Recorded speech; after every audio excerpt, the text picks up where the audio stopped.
సంస్కారం వాళ్ళ మనుషులు ఎవరిని అనడానికి ఒప్పుకోదు. ఇవన్నీ తట్టుకొని ఇప్పుడు నన్ను తిడుతుంటే నా మైండ్ ఎట్లా అయిపోయిందంటే రాటు తెలిపోయింది. నాకు లోపల స్పందన పోయింది. నాకు అంటే ఎంత కన్వీనియంట్గా ఉంటాయి పాలిటిక్స్ అంటే. మన ఈ మధ్యన విశ్లేషకులు ఒక ఆయన, నేను అమిత్ షా గారు మాట్లాడుకుంటున్నామంటే ఆయన పక్కనే ఉండి విన్నట్టుగా మాట్లాడారు. అంటే నాకు ఆయన అంటే చాలా గౌరవం, నాకు చాలా గౌరవం. ఎందుకంటే ఆయన ఇంట్లో పెళ్ళికి కూడా వెళ్ళాను నేను. ఓకే, ఎవరి అభిప్రాయాలు ఉండొచ్చు. నిజంగానే పాలసీ పరంగా మాట్లాడటం విశ్లేషణ వేరు,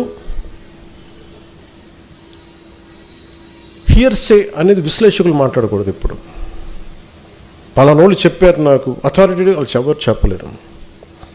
ఈ సభాముఖంగా నేను మీకు ఒక చెప్పదలుచుకున్నా, మనకి ఎక్కడ ఉంది పార్టీ నడపడానికి శక్తి?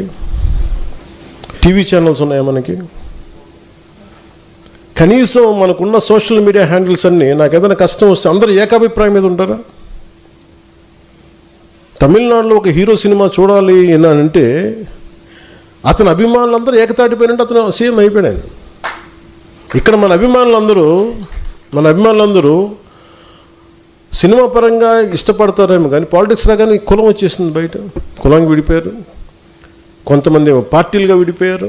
ఎక్కడ ఏకాభిప్రాయం ఉంది ఇక్కడ? మరి ఇలాంటి వైరుధ్యమైన వాతావరణంలో ఎదిగి ఇక్కడ దాకా రావటమే, ఒక కొండరాయిని బద్దలు కొట్టుకొని ఒక మొక్క పెరిగి తెల్ల పెరుగు అంత కష్టం వచ్చింది. అంటే మనకి గుదిబండ్లు పెట్టేశారు, గుదిబండ్లు పెట్టుకుని ఇంత వచ్చింది మొక్క. అంత కష్టం ఆంధ్రప్రదేశ్ పాలిటిక్స్. నువ్వు ఎలా గెలుస్తావో చూస్తాను అనేవాళ్ళు ఎక్కువ. నువ్వు గెలవకుండా చూసుకునే బాధ్యత మాది. నేను ఎవరికేం ద్రోహం చేయలే, వాళ్ళ గురించి ఎప్పుడు నెగిటివ్గా మాట్లాడాల.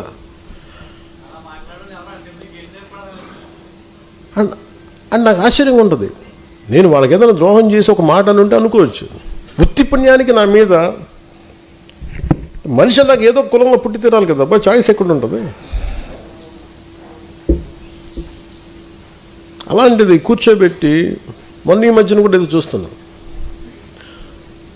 పవన్ కళ్యాణ్ ఎక్కువ ఈ మధ్యన ఎప్పుడు కులాల గురించి మాట్లాడతాడు అంటే కులాల గురించి మాట్లాడి మీరేం మాట్లాడుతున్నారా?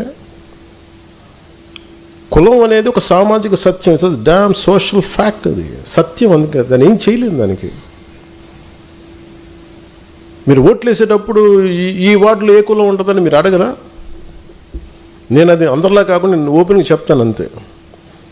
ఒక సోషల్ డాక్టరింగ్ చేసేవాడు ఎలా మాట్లాడతాడు, ఒక జబ్బు గురించి చెప్పేవాడు ఎలా మాట్లాడతాడు? క్యాన్సర్ ఉందా, లేదంటే ఇది ఉంది, ఈ జబ్బు ఉంది, లేదంటే నీ వైటల్స్ ఇలా ఉన్నాయని చెప్తాను.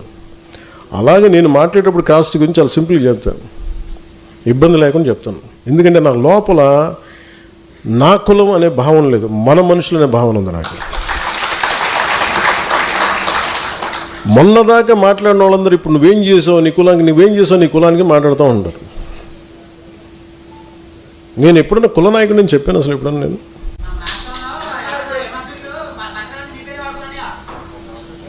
సంతోషం బతకనే ఉండి మన పేరు చెప్పుకొని 10 సబ్స్క్రైబర్స్ పెరిగితే 10 మన పేరు చెప్పుకొని 10 రూపాయలు యూట్యూబ్ డబ్బులు, సంతోషం ఏముంది? మన తిట్టి కూడా డబ్బులు వస్తాయి, మన తిట్టినా కానీ సబ్స్క్రైబర్స్ పెరుగుతారు, పెరగనివ్వండి. అంటే ఇవన్నీ ఎందుకు చెప్తున్నానంటే, it is not that easy to run a political party. అలసిపోతాను కదా సార్, కానీ వదలను.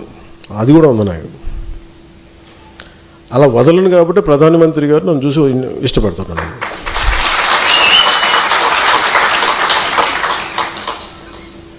ఒక ఆడబిడ్డ